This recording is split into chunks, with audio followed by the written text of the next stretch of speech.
إن الحمد لله نحمده ونستعينه ونستهديه ونستغفره ونعوذ بالله من شرور أنفسنا وسيئات أعمالنا. من يهده الله فلا مضل له ومن يضلل فلا هادي له. وأشهد أن لا إله إلا الله وحده لا شريك له. وأشهد أن محمدًا عبده ورسوله صلى الله عليه وسلم. يا أيها الذين آمنوا اتقوا الله حق تقاته ولا تموتن إلا وأنتم مسلمون. يا أيها الناس اتقوا ربكم الذي خلقكم من نفس واحدة وخلق منها زوجها وبث منهما رجالا كثيرا ونساء واتقوا الله الذي تساءلون به والأرحام إن الله كان عليكم رقيبا. يا أيها الذين آمنوا اتقوا الله وقولوا قولا سديدا يصلح لكم أعمالكم ويغفر لكم ذنوبكم ومن يطع الله ورسوله فقد فاز فوزا عظيما. أما بعد, my dear respected brothers and sisters in Islam, each and every one of you, I'm sure by now, knows that Ramadan is upon us. That Ramadan is more or less here. Tonight, bi'idhnillah, we start the first night of Ramadan. After Salat al-Maghrib, we enter into the first night of Ramadan. And we ask Allah subhanahu wa ta'ala, an yuballighna Ramadan. This very blessed and honored guest is here. A great blessing, a great opportunity, a great gift from Allah subhanahu wa ta'ala. This is a chance you cannot let pass by. This is a blessing that is upon you to grasp it. It's upon you to take advantage of it. It's upon you to maximize the benefits. From the moment Ramadan begins, it is full of khayrat, it is full of barakat, all the goodness, all the blessings in this blessed month. Allah subhanahu wa ta'ala, He chose it from amongst all the months to be the most virtuous, to be the best and most honored month. And within this month, we perform a pillar, a rukn min arkan al-Islam, a pillar from the pillars of Islam, as-siyam, the fasting, this great ibadah. Think about it. Think about where your mind is. As you hear me speak of Ramadan, as you hear me speak, and here we are on a Friday, and maybe you've heard Ramadan reminders before. I have no doubt. You've heard Ramadan khutbah before, and you feel it's something of repetition. You feel Ramadan maybe becomes a habit, something habitual. Then check your heart. This is a joyous moment. This is a moment to realize the magnitude, how big of a deal this month is. This is a moment to be grateful. This is a moment to prepare yourself to enter into this month. To enter into this month. Allah Azza wa Jal, He says, بَلِ اللَّهَ فَاعْبُدْ وَكُمْ مِنَ الشَّاكِرِينَ. And rather worship Allah subhanahu wa ta'ala alone and be from those who are truly grateful. Be from those who are truly thankful. Many have come before us who were with us past Ramadan and previous Ramadanat, and they thought, I have many Ramadans to come. They thought they would be here for this Ramadan. And we find ourselves doing this. We're thinking, yeah, next Ramadan is going to be 10 days, 11 days earlier, and it's going to be winter, and we're thinking ahead, and we're planning, and we're anticipating, assuming that our life is guaranteed, that we will be here in the future, but those people thought the same thing. And one of these times, death will come. As it came for them, it will come for us. And one of these times, Ramadan would be your last one. What was your relationship with Ramadan? What did you show from yourself to Allah subhanahu wa ta'ala? What did you put forward of good deeds? Think and ponder. There should be a level of excitement within our hearts, a level of anticipation that when this moment arrives, we're ready to take it full stride. We're ready to take advantage of it the best that we can. Today, I want to focus on one main hadith. One main hadith that we can take many lessons from. The Prophet ﷺ, he said, إِذَا كَانَتْ أَوَّلُ لَيْلَةٍ مِّن رَمَضَانٍ. Here we are. إِذَا كَانَتْ أَوَّلُ لَيْلَةٍ مِّن رَمَضَانٍ. When the first night of Ramadan is here, what happens? What takes place? From the revelation of Allah subhanahu wa ta'ala, He informs us of what makes Ramadan special. What makes Ramadan unique? Why does it have this status? Why does it have all of these unique elements to it? And the Prophet ﷺ, he shared with us some in this hadith. He said, صُفِّدَتْ الشَّيَاطِينَ وَمَرَدَتُ الْجِنِّ. He said, the devils, the shayateen, they would be chained up. And the mischievous and the evil of the jinn, they would also be locked up.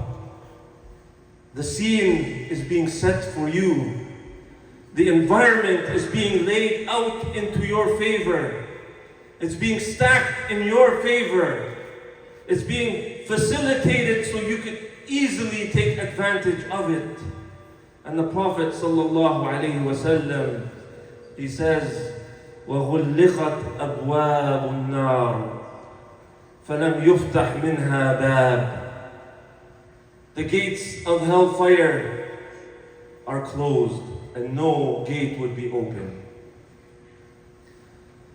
وَفُتِحَتْ أَبْوَابُ الْجَنَّةِ وَفُتِحَتْ أَبْوَابُ الْجَنَّةِ فَلَمْ يُغْلَقْ مِنْهَا بَابٌ.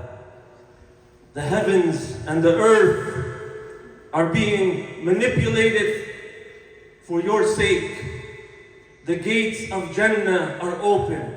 The 8 gates of Jannah are open, presenting to you all the opportunities of khairat, all the pathways of being admitted to paradise in your favor.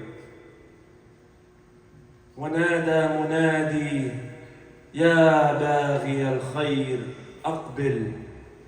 A caller cries out, O you seeker of good, come forward, proceed. وَيَا بَاغِيَ الشَّرِّ أَقْصِرْ. And O you seeker of evil, stop. Pause here for a moment and I ask you to think, where is your heart? Where is your mind? What's consuming you? Are you from the seekers of good? Are you from the ones who are truthful? That you want the best out of this month? That you are eager and excited to fast? And you are eager and excited to do all that is pleasing to Allah subhanahu wa ta'ala? Is that where your heart is? In order to do this, it requires mujahada. In order to proceed, in order to embrace this, you need to strive, you need to struggle, you need to push and discipline yourself.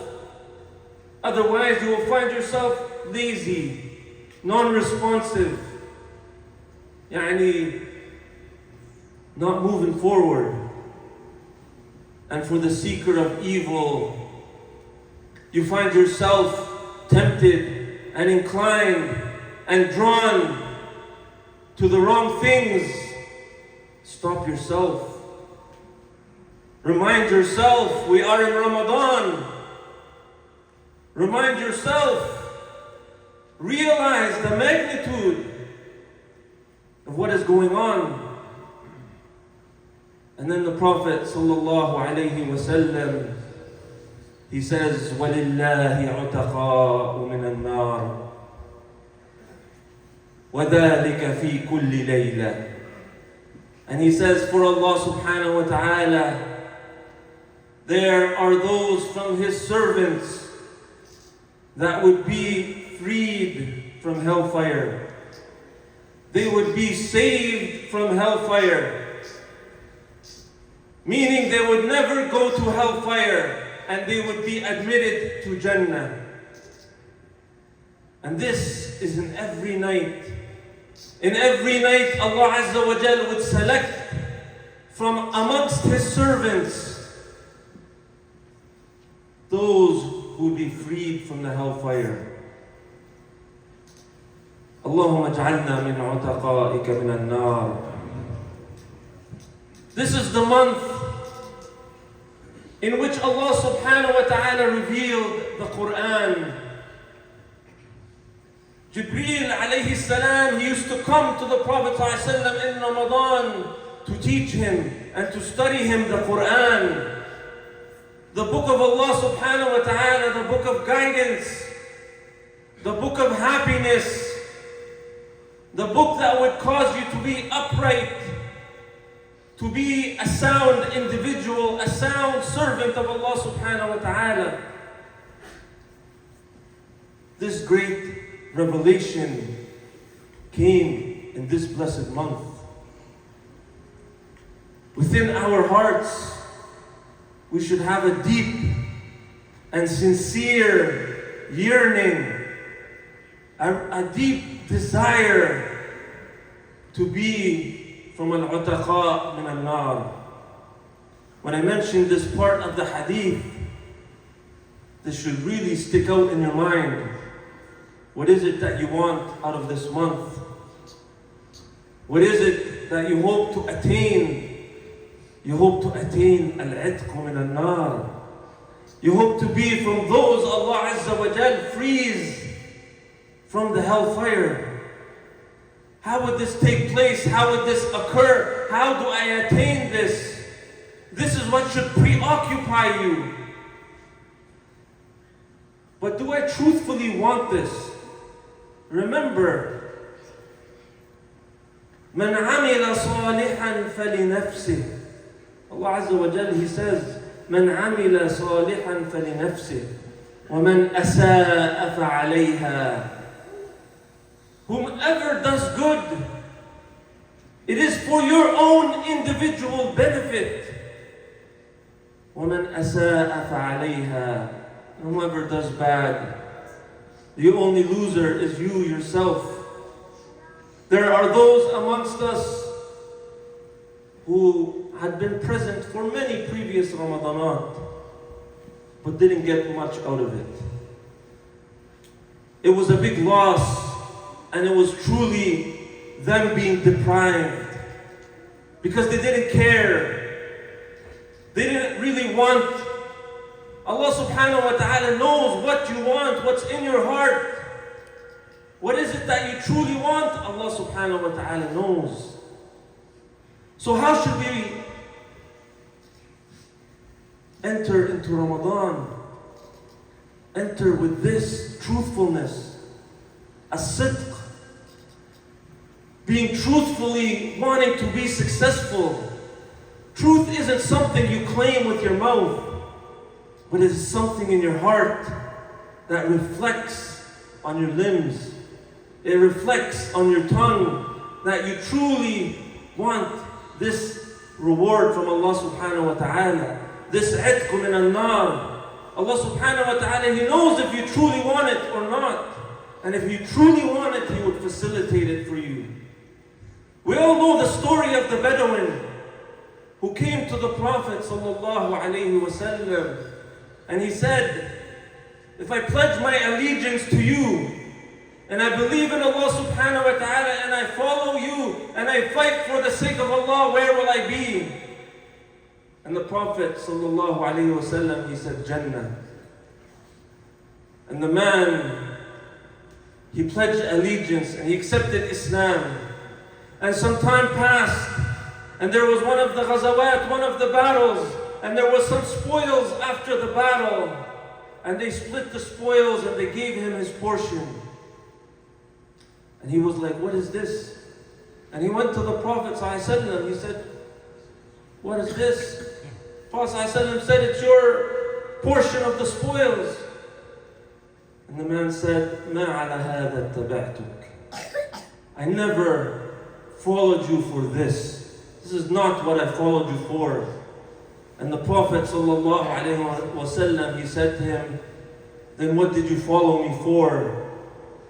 He said, I followed you so that I would fight for the sake of Allah subhanahu wa ta'ala, and I would be struck with an arrow and it would hit me right here. And he pointed to his throat, and I would die and I would go to Jannah. And the Prophet sallallahu alayhi wa sallam, he said the famous statement. He said, he said the famous statement that if he is truthful, then Allah subhanahu wa ta'ala would grant him what he wishes. If he is truthful. And later on, the battle came with the enemies, and he was killed into that battle, and he was brought forward, being struck with the arrow in the same spot he pointed. And when he was brought to the Prophet ﷺ, he said, is it him? Is it him? And the companion said, it is him. صدق الله فصدق. He was truthful with Allah, and Allah subhanahu wa ta'ala gave him what he wanted. My dear brothers and sisters, be truthful with Allah, and Allah subhanahu wa ta'ala will grant you what you wish. أقول ما تسمعون واستغفر الله لي ولكم فاستغفروه.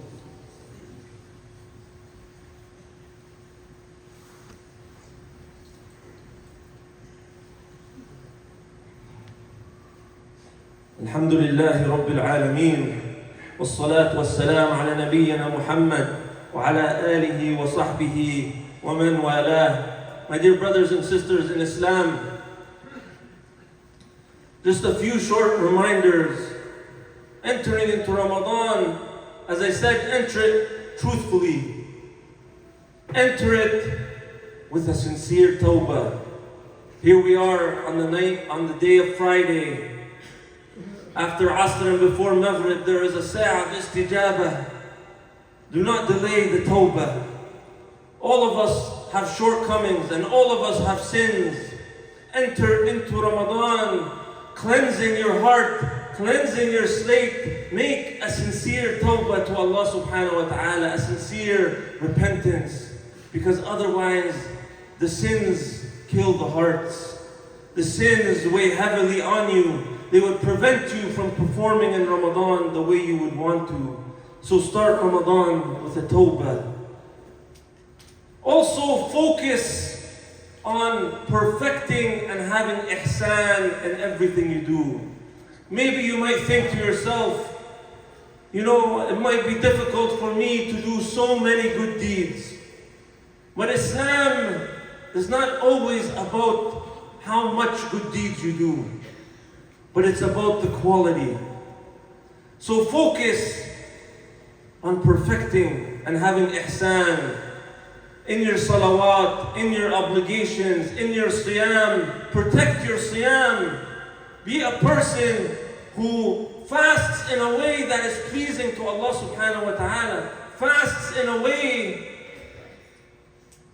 in which they are cautious from falling into haram. There are those amongst us who fast and all they get out of it is hunger and thirst. Because they spend all day recklessly, they're not fearing Allah subhanahu wa ta'ala. Allah subhanahu wa ta'ala is not in need of this kind of fasting. Control yourself, be disciplined as you fast.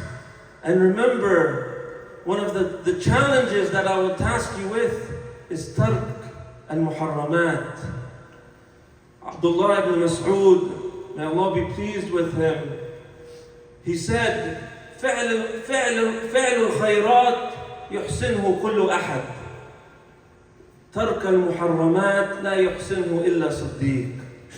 He said, many people are capable of doing good deeds, but the ones who are truthful, can truly avoid the haram. Make this month a month of Quran. Make sure you have a program, a plan. This is the month the Quran was revealed, so stay close to the book of Allah subhanahu wa ta'ala. And the last piece of advice I will give you, the importance of dua. The importance of dua. Within the verses of fasting in the Quran and Surah Al-Baqarah, Allah subhanahu wa ta'ala revealed in the middle of those verses, وَإِذَا سَأَلَكَ عِبَادِي عَنِّي فَإِنِّي قَرِيبٌ أُجِيبُ دَعْوَةَ الدَّاعِ. Allah subhanahu wa ta'ala, He revealed those verses that if my servants call upon me, they would find me near, responding to those who call upon me. This month is a month to really bring yourself closer to Allah subhanahu wa ta'ala, to treat any of the flaws and deficiencies within your heart, a month to challenge and discipline yourself. So show Allah subhanahu wa ta'ala the best version of yourself. If not now, then when? If not now, then when? If you don't leave this month with forgiveness, if you don't leave this month with itqun min al-nar, then it is a big loss. There is no opportunity like this. There are no days like this. So push yourself. Take away, although the shayateen are chained up, but watch out for al-nafs al-ammara bis-su', the nafs within yourself that can take you to the haram. Watch out for the bad friends. Watch out for the bad people. They're still around you to tempt you. Watch out for the devices within our hands, the tablets, the phones, the laptops. Delete those apps. Delete the distractions. Put away any temptation. Those who are truthful, they recognize the opportunity and they stay away not only from haram, but everything that leads to haram. Ask Allah subhanahu wa ta'ala to make this month a blessed and successful month upon each and every one of us. اللهم اغفر لنا ذنوبنا وعافنا واعف عنا اللهم بلغنا رمضان اللهم اجعلنا من عتقائك من النار في هذا الشهر الكريم اللهم ادخلنا الجنة برحمتك يا أرحم الراحمين اللهم يا ربنا اللهم انصر الإسلام وأعز المسلمين وأذل الشرك والمشركين ودمر أعداءك أعداء الدين اللهم كن لإخواننا المستضعفين في كل مكان اللهم كن لهم عونا ونصيرا اللهم آتنا في الدنيا حسنة وفي الآخرة حسنة وقنا عذاب النار وصل اللهم على محمد وعلى آل محمد وأقم الصلاة